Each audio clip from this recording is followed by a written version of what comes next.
반갑습니다. 저는 안산 동산교회에서 온 정영준이라고 합니다. 예, 그거 있으면 좋을 것 같아요.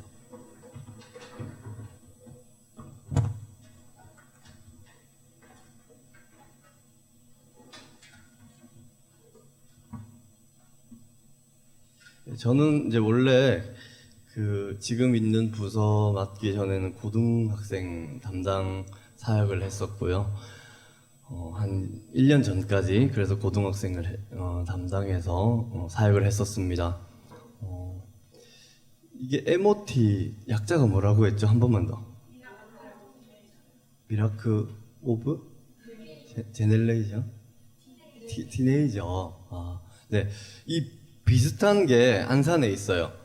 빔이라고, 지금 약자는 기억이 나지 않는데, 이제 점심시간마다 고등학생들이 17개 학교에서 예배를 드려요. 그래서 저희가 이제 고등부 담당 목회자들이 학교를 순회하면서 예배를 딱 30분, 점심시간에 밥 얼른 먹고 30분 예배 드리는 그런 모임이 있는데, 또 인천이 보니까 학생들이 열정이 있구나라는 되게 생각이 드네요. 선생님들도 계신 거죠? 네, 선생님들도 지금 계신 거고, 초딩들도 있고, 네. 유딩이에요, 초딩이에요? 초딩? 네, 초딩. 네. 아무튼 학생들 떠나도 마음에 늘 좀 있었어요. 늘 고등학생 사역을 그만둔 거에 대한 아쉬움이 있고, 그런데 또 이렇게 초대를 받아서 여러분 보니까 또 제가 섬겼던 학생들 생각도 나고, 마음이 되게 뜨거워지는 것 같습니다. 우리 성경 같이 한번 읽어볼 텐데요. 에스더 4장 12절에서 16절까지 말씀입니다. 네, 에스더 4장 12절에서 16절까지 보니까 자막도 준비되어 있네요. 우리 같이 한번 그러면 읽어볼게요. 시작. 그가 에스더의 말을 모르드게에게 전하매 모르드게가 그를 시켜 에스더에게 회답하되 건지리라 생각하지 말라. 이때에 내가 만일 잠잠하여 말이 없으면 유대인은 다른 데로 말미암아 노임과 구원을 얻으려니와 너와 내 아버지 집은 멸망하리라. 내가 왕후의 자리를 얻은 것이 이때를 위함이 아닌지 누가 알겠느냐 하니 에스더가 모르드게에게 회답하여 이르되 당신은 가서 수산에 있는 유다인을 다 모으고 나를 위하여 금식하되 밤낮 3일을 먹지도 말고 마시지도 마소서.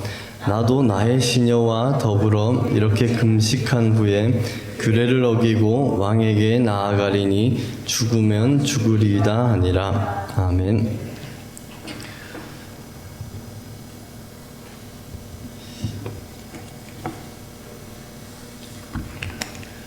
제목도 여기 자막에 나와요. 한번 보여주실래요? 나왔어요? 한번 같이 읽어볼까요? 시작. 쪽대본이 도착했습니다. 우리 말씀을 두 가지 메시지로 제가 나누어서 전하거든요. 첫 번째, 우리 주제를 한번 제가 이렇게 말씀드리면 따라 해보는 거예요. 한번 따라 해볼게요. 영화에는 원래 감독이 등장하지 않는다. 네, 이게 첫 번째 메시지예요. 제가 집에서 청소를 자주 하거든요. 근데 청소를 열심히 하는데 나사가 하나 이렇게 돌아다니더라고요. 그래서 나사를 주워서 이게 어디서 빠진 걸까 하고 이렇게 아무리 대보아도 빠진 곳이 없는 거예요. 그래서 아무리 맞춰봐도 안 돼서 그냥 뒀어요. 두고는 이게 뭔가 어딘가에 빠졌으면 어느 가구든지 부실해질 텐데 하는 생각을 하다가 갑자기 우리 인생도 참 이런 순간을 만날 때가 있다라는 생각이 좀 들었어요. 뭔가 한 장면, 한 사건을 만났는데 이게 무슨 의미인지 사실 잘 모르는 그런 상황을 우리가 만날 때가 있다는 거죠. 우리가 오늘이라는 상황을 살고 있는데 사실은 우리가 오늘이 내 인생에서 어떤 의미를 가지고 있는지 아는 사람은 별로 없는 것 같아요. 그 사자성어 중에서 인생사 세옹지마 뭐 이런 얘기 들어보셨죠? 그게 뭐냐면 그 이야기 있잖아요. 어떤 아버지가 아들을 데리고 이렇게 가고 있는데 아들이 말에 태워서 아들을 말에 태워서 가고 있는데 아들이 말에서 떨어진 거예요. 그래서 에이 재수 없어 그래요. 근데 그로 얼마 후에 나라에서 전쟁이 나서 남자들을 징병해 가는 거예요. 근데 아들은 다리가 다쳐가지고 제외가 돼요. 전쟁 참여 대상에서. 그래서 다리 다치길 잘했네 뭐 이런 얘기를 하는 거예요. 그러니까 그때는 그게 좋은 줄 몰랐는데 나중에 보니까 좋고, 그때는 너무 좋은 거였는데 나중에 보니까 안 좋고, 뭐 이런 일들이 우리 인생에서 너무 많이 있다는 거죠. 이 말은 정작 우리가 오늘을 살아가면서 진짜 좋은 게 뭔지도 우리 자신은 모르고, 또 진짜 안 좋은 게 뭔지도 잘 모르고 살아간다는 거죠. 에스더가 지금 이런 상황에 처해 있었어요. 에스더는 이제 어떤 그 페르시아라는 아주 큰 대제국에서 유대인이라는 아주 적은 소수민족이었는데, 그 소수민족의 여인이 순식간에 어느 날 왕후가 된 거예요. 왕후가.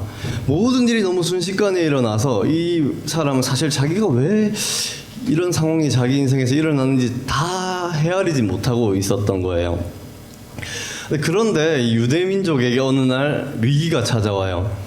모르드게라는 사람이 이제 성경에 보면 나오는데, 이 에스더에게는 사촌 오빠예요. 사촌 오빠인데 에스더는 어려서 고아가 됐어요.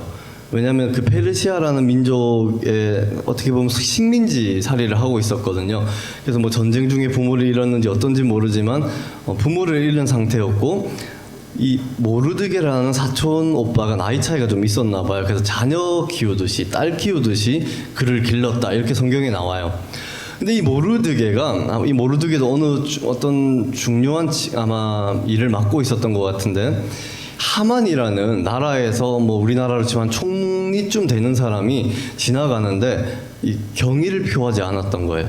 이 하만이라는 사람은 남한테 대접받는 거로 자기 존재감을 확인하고 사는 사람인데, 이 자기를 그렇게 대우하니까 너무 기분이 나빴던 거죠. 그래서 이 사적인 감정이 나중에 어떤 상황까지 일어나냐면, 모든 유대인을 다 죽이겠다, 이런 공적인 이제 유대인 학살 계획까지 이어지게 되는 거예요. 그러니까 이 모르드게는 왜 사실은 하만에게 경의를 표하지 않았냐면, 이 이스라엘 백성들에게 아주 중요할 때마다 발목을 잡는 민족이 있었는데, 그게 아말렉이라는 민족이었어요. 그 아말렉 사람이었거든요, 하만이. 그래서 사실은 경의를 표하지 않았던 거예요. 그 유대인을 다 죽이겠다, 어느 날 정해서 다 죽이겠다고 하고 왕에게 도장까지 받아왔어요. 왕 도장 취소를 할 수가 없어요. 다 이제 죽게 되었구나라는 소식을 듣고는 이 모르드게가 아주 비통해하면서 죄책감이 또 얼마나 들었겠어요. 내가 인사 한번 안 한 것 때문에 우리 민족 다 죽게 생겼구나, 뭐 이런 생각이 들었겠죠. 그래서 금식을 하게 돼요. 금식을 하고 막 그냥 그렇게 비통하게 있다는 소식이 전해져서 왕궁에 있는 자기의 사촌 동생인 그 이제 에스더 왕후에게까지 전해지는 거예요. 그 에스더가 자기 민족이고 또 사촌 오빠이니까 도와야겠다고 생각을 했겠죠. 근데 돕기에 두 가지 장애물이 있었어요. 첫 번째는 뭐였냐면, 어떻게 하다 보니까 왕후가 됐어요. 근데 이 사람이 소수민족의 유대인이라는 것을 이 왕실에 커밍아웃을 하지 않은 상태였어요. 그러면 이 사람이 지금 자기가 유대인이라는 걸 밝히고 내 민족이 죽게 생겼다라는 얘기를 했을 때 이 왕실의 반응이 어떨지 아직은 미지수인 거예요. 두 번째 장애물이 뭐냐면, 이 페르시아 왕에게는 특별한 법도가 있었는데, 왕이 부르지 않았는데 그 왕을 찾아가면 목숨을 걸어야 됐어요. 그러니까 왜 그런 무시무시한 법도가 있었는지를 좀 감히 성경을 좀 바닥에 내려놓을게요. 예, 좀 자료를 좀 살펴보니까 왕이 특별히 사생활을 되게 중요하게 생각했다, 이런 얘기가 있고요. 또 신변의 위협을 느낄 수 있기 때문에 꼭 확인하고 자기가 부른 사람만 오게 했다, 이런 얘기도 있고요. 사생활이 엄청 문란했대요. 그래서 왕후에게 다른 여자랑 있다 걸리면 안 되니까 또 이제 그런 또 이유도 있었던 거죠. 아무튼 그런 이유로 절대 금지되어 있는데, 그러니까 아무리 왕후라도 왕이 부르지 않았는데 찾아가는 거는 목숨을 걸어야 됐던 거예요. 근데 고뇌를 엄청 하게 되는 거죠. 계속 고뇌를 하니까 이 모르드게가 이 에스더한테 약간 반 협박을 하고 승부수를 던져요. 그게 뭐냐면 우리 성경 구절 한 번 더 보여줄 수 있어요? 12절, 13절 한 번 더 읽어볼게요. 우리 13, 14까지 한 번 더 읽어볼게요. 시작. 그가 에스더의 말을 모르드게에게 전하매 모르드게가 그를 시켜 에스더에게 회답하되 너는 왕궁에 있으니 모든 유다인 중에 홀로 목숨을 건지리라 생각하지 말라. 다음. 이때에 내가 만일 잠잠하여 말이 없으면 유다인은 다른 데로 말미암아 노임과 구원을 얻으려니와 너와 내 아버지 집은 멸망하리라. 내가 왕후의 자리를 얻은 것이 이때를 위함이 아닌지 누가 알겠느냐 하니. 이렇게 요 정도까지요. 그 무슨 얘기냐면 모르드게 얘기를 들어보면 네가 안 도와줘도 우리는 살 수 있다 이 얘기예요. 이게 지금 유대인들의 구원관을 보여주는 거거든요. 유대인들은 하나님이 우리 민족을 선택했다고 생각해요. 그리고 선택받았다는 확신이 있는데 우리가 선택받은 이유는 우리가 구원을 받아야지 우리를 통해서 모든 세상이 하나님 나라가 진짜 있고 하나님을 통해서 구원을 얻을 수 있다는 것을 보여줄 수 있는 이 민족에게 미션이 있는 거예요. 그러니까 우리는 반드시 구원받을 수밖에 없다. 왜냐하면 하나님이 우리를 선택했으니까. 이게 사실 기독교 구원관이거든요. 하나님이 선택한 백성은 절대 안 버린다. 이런 구원관이 있는데 이거에 대해서 이 모르드게는 확신이 있었던 거예요. 그런데 너는 이걸 알고 행동해라는 거예요. 우리는 반드시 하나님께서 네가 구원해 주지 않아도 우리 구원하실 것이다. 이런 분명한 신뢰가 이 모르드게에게 있었던 거예요. 이 에스더라는 성경은요, 이 한편의 드라마 같은 아주 기승전결이에요. 아주 완벽한 성경 이야기 중에 하나예요. 영화라는 것은 누가 제작을 하죠? 감독이 제작을 하죠. 그래서 근데 영화를 보면요, 감독이 등장하는 영화는 거의 없어요. 감독이 모든 상황을 컨트롤하는데 감독은 잘 안 나와요. 물론 감독이 나오는 그런 영화도 가끔 있어요. 카메오 이런 걸로. 유승환 감독 알아요? 베테랑이라는 영화. 그 액션 잘 만드는 감독인데 그분은 가끔 나와요. 근데 거의 감독은 원래 나오지 않아요. 모든 상황을 통제하지만 감독은 등장하지 않아요. 그래서 이 배우들과 스태프들은 보이지 않지만 감독이 이 영화를 끝낼 거라고 믿고 그 감독의 지시를 끝까지 따라야만이 작품이 완성될 수가 있어요. 다음 장면이 뭔지, 도대체 다음 씬이 뭔지, 마지막 결론은 무엇인지 몰라도 끝까지 감독을 신뢰해야만 영화가 완성될 수 있다는 거예요. 우리 인생에서도 가끔 우리 에스더 이 모르드게와 같은 상황을 만날 수 있어요. 이제 앞으로 어떻게 될지 진짜 모르겠는 거죠. 여러분 인생에서 너무 분명한 확신이 있고 대한민국 고등학생으로 초딩으로 살아가면서 때로는 어른으로 살아가고 부모로 살아가면서 자기 인생에 너무 안정적이고 정말 지금과 같으면 더 만족할 것이 없을 것 같아. 이런 친구들 있어요? 없잖아요. 대학 어디 갈지 모르고 사실은 우리 집이 어떻게 될지도 다 헤아릴 수 없는 그런 이야기들이 여러분에게 있잖아요. 그럴 때 여러분 기독교 신앙이 이게 동전 하나 꺼내가지고 자판기에 동전 넣으면 뭐가 나와요? 반드시 음료수가 나오잖아요. 그런 것처럼 하나님이 우리 인생에 즉각 응답해 주시면 얼마나 좋아요. 근데 우리가 신앙생활 해보면 대부분 사실 안 그래. 그렇게 많은 눈물의 시간을 보내고 그렇게 많은 고난의 시간, 다 말할 수 없는 시간을 보냈는데 사실 하나님 응답 잘 안 해줘요. 우리 선생님들은 잘 알아. 이미 그런 시간 너무 많이 보내서. 그런 시간을 보내는데도 불구하고 내 인생의 감독이 하나님이라는 것을 신뢰하는 것, 그게 믿음이라는 거예요. 히타 때문에 목이 계속 타네요. 에스더라는 성경이 아주 독특한 점 하나가 뭐냐면요, 이 성경에 하나님이라는 글자가 하나도 등장하지를 않아요. 그래서 이 기독교 역사에서 이거 하나님 믿었던 유대인들 얘기가 아닐 수도 있겠다 이런 의심까지 받았어요. 하나님이라는 글자가 한 번도 등장하지 않는 그런 성경이 이 에스더서거든요. 하나님이 등장하지 않는 이 성경의 상황을 신학적인 용어로는 뭐라고 하냐면 숨어 계신 하나님이라 그래요.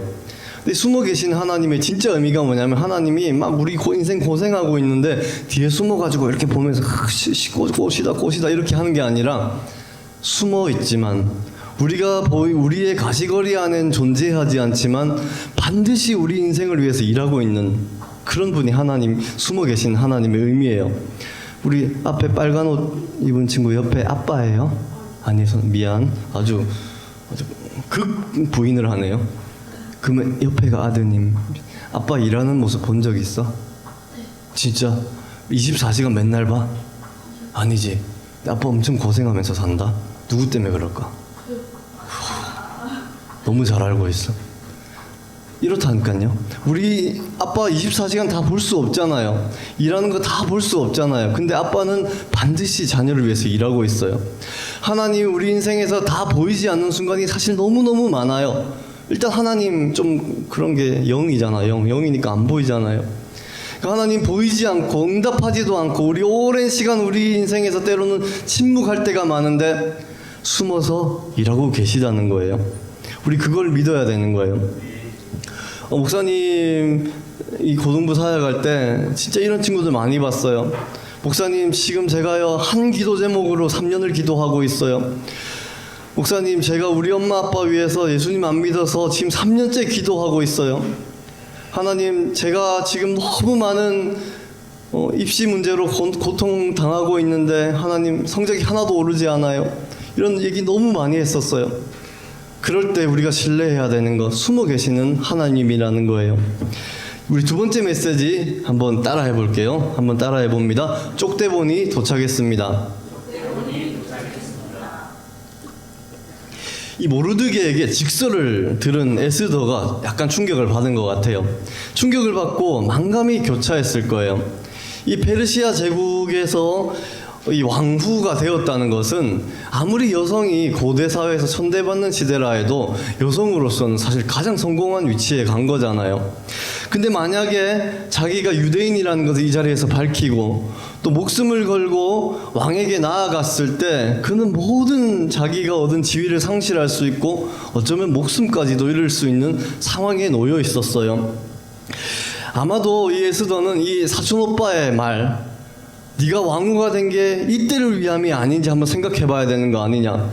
네가 우리를 구원해 주지 않아도, 네가 결단하지 않아도 우리는 구원받을 수 있다. 근데 너는 한번 생각해 봐라. 네가 왜 왕후가 된지 지금 한번 생각해 봐라. 라는 그 직설 앞에서 아마도 기도를 좀 하지 않았겠어요?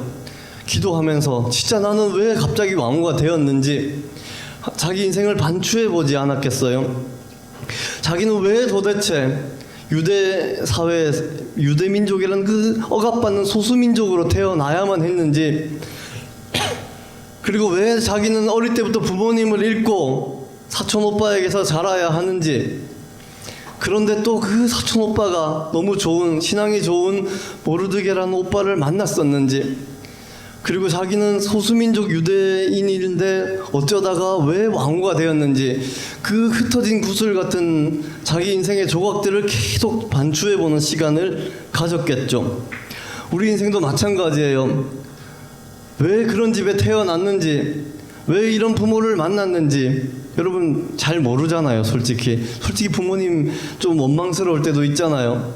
나는 오늘 왜 이 인천 계양구라는 곳에 살고 있는지, 왜 이 학교를 다니는지, 나는 왜 이렇게 언제까지 외로운 인생을 살아야 하는지, 나는 언제까지 이런 불안한 삶을 살아야 되는지 우리는 사실 잘 모르거든요.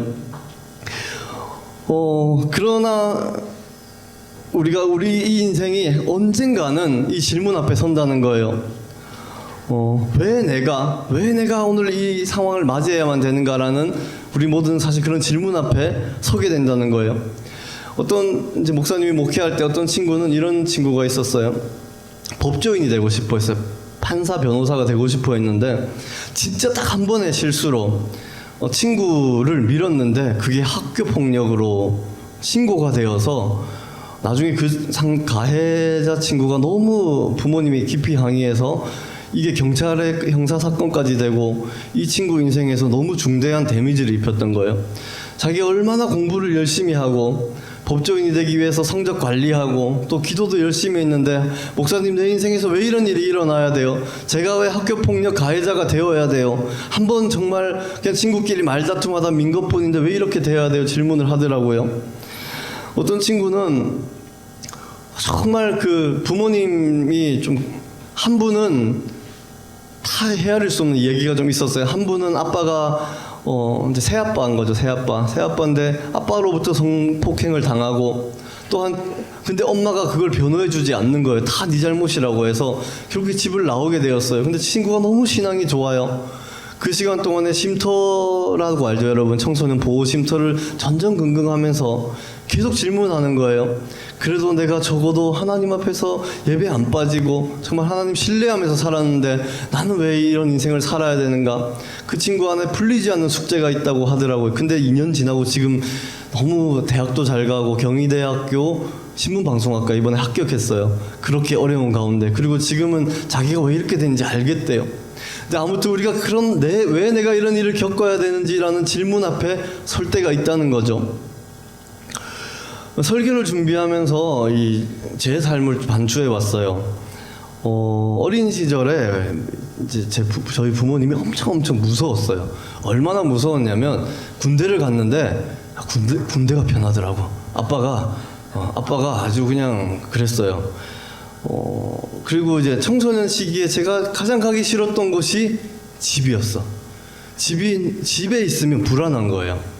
집에 있으면 아빠가 언제 어떻게 무섭게 돌변할까 막 이런 불안이 확 엄습했던 거죠. 그리고 저희 아버지에게 아주 그 독특한 기술이 있었는데 오는 소리가 들리지 않아요. 오는 소리가 들리지 않고 저희가 막 있잖아요. 사촌들하고 4명 살았거든요. 그러면 저희 아버지 이렇게 식당을 운영하셨고 2층에서 이제 형제 사촌들이 막 모여 있는데 시화때를 알려주지 않고 도적과 같이 임해요. 문을 여는데 TV를 보고 있거나 딴짓을 하고 있으면 집안이 너무 어려워지는 거예요. 막 그리고 아버지가 막 은혜를 받으면 성경적으로 우리를 막 이렇게 그 성경적인 그 폭력을 가했어요. 막 처음에는 막 때렸거든요. 때리는데 나중에 성경을 보다가 금식의 은혜를 받으신 거예요. 그리고 이건 성경적인 체벌이 돼서 금식을 막 초등학생들에게 막 이틀씩 시키고 그랬어요. 문을 막 잠그고. 정말 멋진 아버지죠. 네. 지금은 저희를 위해서 정말 많이 기도하고 계세요. 집이 식당이었어요. 식당인데 막 식당이다 보니까 저희가 자는 방이 낮에는 식당, 밤에는 잠자리. 그래서 상을 다 밀어가지고 자고. 그러니까 집에 맨날 음식 냄새 배고요. 막 이 상황 이런 가운데 저도 이제 중3 때까지 중2 정도까지 그래도 아빠의 권위에 순종하고 막 그렇게 살다가 이제 중3 때부터 탈선을 하기 시작했어요. 그래서 그 있잖아요. 우리 막 교회 가면은 주 없이 살 수 없네 찬양 부르고 밖에 나가면 주 없이 살 수 없네 하고 막 그랬어요. 다른 주님을 만나고 막 하여튼 그렇게 이중적인 막 삶을 살아가고 막 그렇게 했던 거죠. 근데 그런데 저희 아버지께서 어느 날 이제 저에게 목사가 되라고 하는 거예요. 고1 때 제가 막 학교에서 막 이렇게 막 콜라텍이라고 여러분 아는 콜라텍 티켓 연락해 콜라텍 티켓 팔다 걸려가지고 막 삭발 당하고 그때 막 삭발 당하고 막 거의 뭐 실미도급 막 체벌을 막 학교에서 가했거든요. 막 씨름부 옆에 최홍만 선수가 운동하고 있는데 최홍만이 옆에 가서 운동해라고 하더라고요. 임종할 뻔했어요. 그때 같이 운동하다가 막 그런 이제 체벌을 당하고 뭐 그러고 있는데 저한테 목사가 되라고 하는 거예요. 근데 왜 목사가 되라고 했냐면 근데 저에게 이제 친형이 있는데 친형이 공부를 잘했어요. 저는 친형이 대통령이 될 줄 알았어요. 친형이 어느 날 아버지의 제안을 받고 고뇌하다가 목사가 되기로 한 거예요. 근데 형이 목사가 되기로 하고 너무 아빠가 기뻐하셨던 거예요. 아빠가 그렇게 기뻐하는 걸 잘 못 봤는데 너무 기뻐하시더니 그때 제가 아빠를 늘 피해 다녔거든요. 싹싹 피해 갔는데 아빠가 이렇게 무서우셨어요. 소리가 근데 이 마이크가 하나 막 피해 다니는데 아빠가 저를 본 거예요. 작은 아들 이렇게 부르더라고. 작은 아들. 그 작은 아들 그래서 니는 뭐 할래? 그래서 저는 잘 모르겠는데 했는데 니도 목사 할래? 그래서 이 상황을 피하기 위해서 알겠다 그랬어요. 그래서 형이 목사가 되기로 한 날 저도 목사가 되기로 된 거예요. 그리고 그때부터 저희 집에서 호칭이 형은 큰 목사, 저건 작은 목사 이렇게 된 거예요. 그때 제가 뭐 이제 구름 과자도 막 좋아하고 막 주 없이 살 수 없고 막 그랬거든요. 근데 목사가 집에서 작은 목사가 된 거예요. 그 큰 형이 누구냐면 저 뒤에 계신 분이 저의 큰 형이에요. 저 뒤에 계신 목사님이 저 친형이에요, 친형. 지금도 사람들이 유전자 뭔가 문제가 있는 거 아니냐 많이 의심을 합니다. 예, 안 닮아가지고. 아무튼 저보고 그렇게 목사가 되라고 한 거죠. 근데 정말 저는 목사 이렇게 예수님을 만난지도 모르겠고 정말 내가 왜 목사가 돼야 되는지도 모르는 시간을 너무 많이 보냈어요. 알고 보니까 나중에 형도 신학교 가서 그런 시간을 보냈더라고요. 왜 내가 목사가 돼야 되나? 왜냐면 그 교회에 보면은 우리 아까 여기 막 나온 친구들 같이 막 주야 하면서 막 기도도 하고 저는 막 그런 거 하면 무서워가지고 막 숨고 그랬거든요. 근데 그런 것도 못하고 근데 결국에 아버지의 환난과 핍박이 두려워서 신학교까지 갔어요. 신학교 갔는데도 적응을 못하겠더라고요. 막 친구들이 막 저를 되게 기피했었어요. 어떻게 저런 친구가 계속 우리 학교에 다닐까 하고 매 학기 막 복학을 할 때마다 이 학교에 왜 왔는지 그 이유를 말하라고 자기들이 막 인터뷰를 막 하더라고요. 하여튼 그런 정말 내가 왜 목사가 돼야 되는지 모르는 불안과 고통의 시간을 보냈어요. 그러니까 이 사람이요 원하는 인생을 계속 살지 못하다 보니까 병이 생기더라고요. 그래서 제가 생겼던 병이 과민성 대장염이라고 학교에 가면 왜냐면 신학교에 가면 나는 목사 같지 않으니까 막 저를 이상하게 보니까 눈치를 사람들 보기 시작한 거예요. 그게 예민해져 가지고 나중에 설사를 계속 하는 거예요. 아침 10시에 막 일어나가지고 오후 3시까지 화장실을 막 10번 가고 막 그랬어요. 몸이 너무너무 안 좋았어요. 뭐 그런 시간을 보내고 아무리 해도 저는 왜 제가 목사가 돼야 되는지 참 헤아릴 수 없는 정말 방황의 시간을 많이 보냈었어요. 그런데 우리가 이렇게 인생을 살다가 어느 한순간 우리 인생에서 조각같이 흩어졌던 많은 이야기들이 한순간에 깨어지는 순간들이 있는 것 같아요. 저 같은 경우는 군대에서 그랬어요. 군대에서 그냥 군생활 열심히 하고 또 다리도 막 부러지고 교회도 그냥 군교회 다니고 뭐 그러는 가운데 내가 열심히 교회를 다니고 있더라고요. 다시 열심히 교회를 다니고 주일학교 봉사를 하고 그러고 있는데 내 모든 삶에 일어난 사건들이 한 번에 하나님께서 내가 너를 부르고 있다라는 확신을 주더라고요. 우리 인생에서도요 이렇게 막 흩어진 모든 순간들 지금은 도대체 내가 왜 이 상황을 살아내고 있는지 오늘 내가 왜 이 자리에 있는지 우리는 사실 잘 몰라요. 그러나 그 모르드게의 얘기처럼 네가 왕후가 된 것이 이때를 위함이 아니냐라는 문장을 우리가 만나는 순간이 있더라는 거예요. 목회자가 되고 나서요. 그래서 사역을 시작했어요. 사역을 시작하고 보니까 사실 처음에 되게 부끄러웠거든요. 남들처럼 교회를 열심히 다니지도 않았고 모범생처럼 살지도 않았고 근데 정작 목회를 시작해 보니까요. 내 인생에서 차곡차곡 쌓였던 모든 경험과 사건들이 버릴 것이 하나도 없더라고요. 나 같은 사람도 좀 목사가 될 필요가 있다는 걸 많이 생각을 했어요. 지금도 사실은 저희 교회가 성도님들이 많아서 저를 모르는 분들이 많거든요. 6년 사역을 했는데 이렇게 밖에 나가면 저희 교회 전도하는 분들이 저를 자꾸 전도를 해요. 그래서 저 예수 믿습니다. 믿어주세요. 몇 번 얘기를 해도 막 안 믿어주고 막 불신자같이 보이나 봐요. 그러나 또 한편에서는 목사님 같은 목사가 필요한 시대가 아니겠냐고 이런 얘기를 하더라고요. 제 인생에서 정말 제가 왜 이 시간을 보내야 됐는지 내가 왜 그렇게 방황을 했어야 되는지 때로는 왜 그렇게 고뇌했어야 되는지 그런 모든 순간순간들이 이때를 위함이 아닌가라는 문장 앞에서 모두 하나님의 뜻으로 엮이는 시간이 있더라는 거죠. 오늘 두 번째 그 제목이면서 또 오늘 설교 제목이 쪽대본이 왔습니다 이거든요. 우리 혹시 바로 찬양하고 기도할 건데 좀 반주해 줄 수 있어요?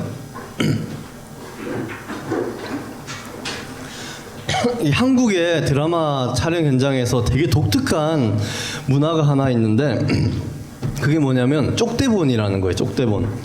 이 쪽대본이라는 게 뭐냐면 드라마가 이렇게 제작이 되는데 통으로 된 대본이 안 나온대요. 우리나라에서 상당한 경우에 통 대본이 나오지 않으니까 이게 어떻게 되냐면 그때마다 오는 대본 하루 오는 대본으로 이 배우들이 연기를 해야 되는 거예요. 왜 이 쪽대본 문화가 생기는지를 보니까 드라마가 흥행할지 안 할지는 이 가봐야 안다는 거죠. 그래서 제작자들이, 투자자들이 잘못해서 망하면 자기 돈 날리잖아요.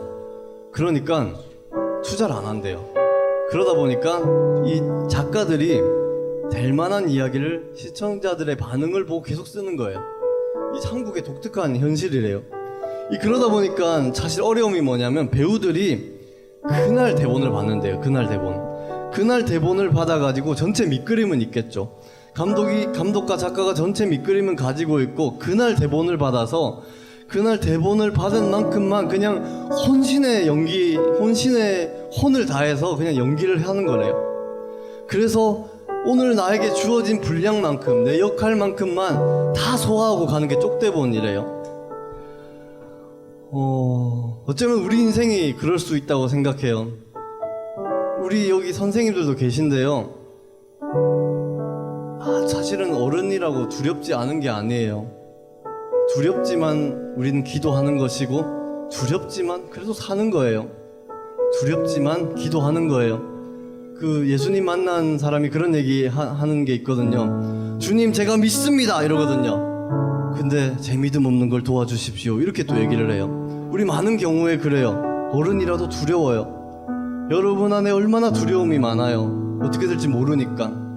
여러분 안에 다 헤아릴 수 없는 이야기가 얼마나 많아요. 왜냐면 모르잖아요, 어떻게 될지. 오늘 내가 왜 이런 인생을 살아가고 있는지 모르잖아요. 내 삶의 자리가 왜 여기 있는지 잘 모르잖아요. 목사님은 믿음이 되게 좋을까요? 근데 목사님은 목회를 한 지 14년이 됐어요. 근데 아직도 많이 질문해요. 확신했다가도 잘 모르겠고 그런 거 있잖아요. 하나님, 제가 왜 목회자로 살아야 되죠? 왜냐면 저희 교회에만 목회자가 90명이 있어요. 사실 분명한 사실 하나는 제가 목사 안 해도 한국 교회에 아무 이상 없거든요. 많이 질문해요. 하나님, 제 목회 진짜 해야 될까요? 목사라도요, 다 헤아릴 수 없는 인생의 이야기가 너무 많아요. 근데 모르드게처럼 하나 신뢰하는 거예요. 이 드라마의 감독은, 이 영화의 감독은 하나님이시다. 그분이 완성하실 것이다. 믿는 거죠. 그리고 오늘 우리에게 주어진 오늘을 우리는 살아가는 거예요. 오늘 여러분 가정에서 아들로, 딸로, 엄마로, 아빠로, 선생님으로, 그리고 여러분 삶의 자리에서 여러분 각자 맡은 게 있잖아요. 그 대본 혼신의 힘을 다해서 연기해내면 오늘 제대로 사는 거예요. 예전에 몇 년 전 그 예능 중에서 그런 게 있었어요. 김무명을 찾습니다 이런 게 있었어요. 김무명을 찾습니다. 잠깐 했다가 사실은 없어진 예능이거든요. 거기 뭐가 나오냐면 무명 배우들 있잖아요. 무명 배우들이 나와서 막 이렇게 어떤 상황에 들어가서 연기를 막 하는 거예요. 근데 그 중에서 이제 참가자들이 여기서 진짜 배우가 누군지 찾아내는 거예요. 진짜 배우가 누군지. 그러다가 이 사람인가 저 사람인가 하다 진짜 배우가 자기 이름이 불리잖아요. 이 사람이 진짜 배우라고. 그러면 그 무명의 배우가 어쩌면 관객들 앞에서 자기 이름이 처음 불려진 순간인 거죠. 친구 이름이 어떻게 돼요? 이우진 하고 불리는 거예요. 인생에서 처음. 그 이름 한번 불리기 위해서 이 무명의 배우들은 아무도 주목하지 않는 그 무대 뒤에서, 무대 구석에서, 때로는 어딘가에서 엑스트라로, 조연으로, 그냥 이름도 기억하지 않는 그 자리에서 눈물을 쏟아가면서, 혼을 다 쏟아가면서 그 한 장면을 위해서 살아가고 있었던 거예요. 여러분 오늘 왜 살아간지 잘 모르잖아요. 여러분 인생이 어떻게 완성될지 잘 모르잖아요. 그래도 이 김무명 배우가 자기 이름 한 이름 불려질 그 순간을 위해서 차곡차곡 자기 인생을 쌓아 올리고 눈물을 쏟아내고 무대 위에서 혼을 쏟아낸 것처럼 우리는 우리에게 도착한 오늘 쪽대본을 그렇게 살아내면 되는 거예요.